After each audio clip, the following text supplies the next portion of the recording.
शिक्षा उस शेरनी का दूध है, जो इसे पिया है वो दहाड़ा है। और आप अगर दहाड़ना चाहते हैं तो शिक्षा के सिवा कोई रास्ता नहीं है आपको, फिर सब हर कदम पे लोग आपको दबाते हैं। कलाम साहब ने भी कहा था कि किसी देश का भविष्य किसी कॉलेज के अंतिम बेंच पर बैठा हुआ विद्यार्थी के देख क्या बता सकते हैं। गरीबी होना कोई पाप नहीं है।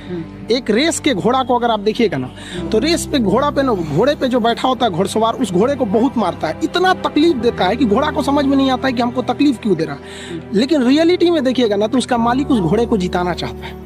तो उसी तरह हमारा मालिक भगवान है। अगर हमें गरीबी दे रहा है, तकलीफ दे रहा है ना, तो आप इससे घबराइए नहीं। वो मालिक हमें जिताना चाह रहा है, और आप रेस छोड़ के भाग जाइएगा तो क्या करेगा? वो तो आपको जिताना चाह रहा है।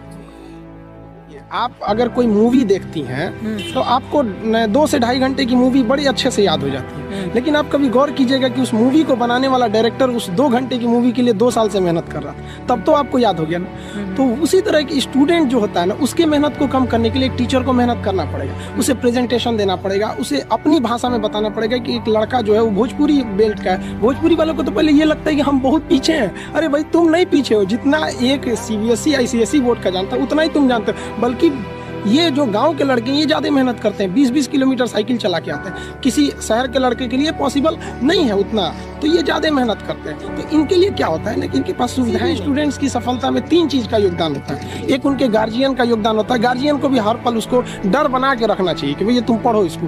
दूसरा, टीचर्स का होना चाहिए, टीचर्स उसके अंदर फ्रेंडली होने चाहिए, अच्छे से समझाना चाहिए, और खुद स्टूडेंट्स का।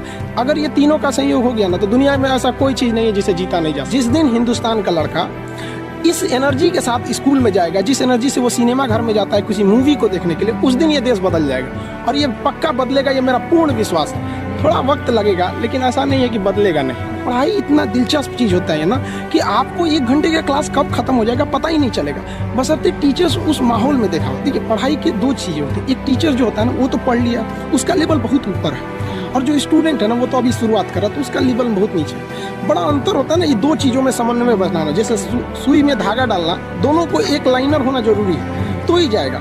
इसलिए क्या करना है कि टीचर्स को अपने लेवल को थोड़ा सा नीचे लाना। उसके लिए आसान है टीचर को कि भाई जो समझा रहा है बड़े लैंग्वेज में, उसको देहाती लैंग्वेज या नॉर्मल लैंग्वेज में समझाए, अपने लेवल को थोड़ा सा नीचे।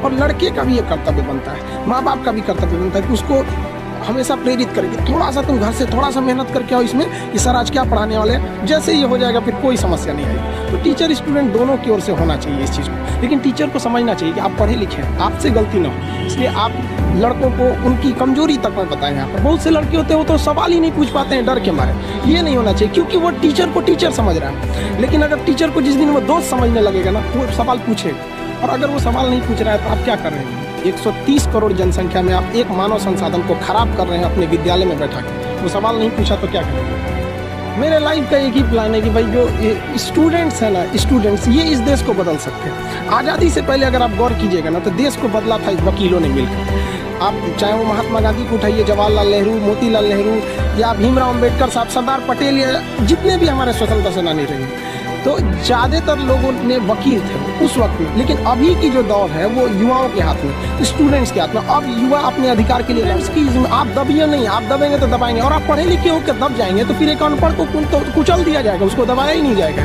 तो अब स्टूडेंट्स जाग गया है, अब स्टूडेंट्स को कोई नहीं रोक सकता। आगे वाले देश का भविष्य वही है। और हमारे कलाम साहब ने भी कहा था कि किसी देश का भविष्य किसी कॉलेज के अंतिम बेंच पर बैठा हुआ विद्यार्थी के देख कर। स्टूडेंट सरकारी स्कूल में पढ़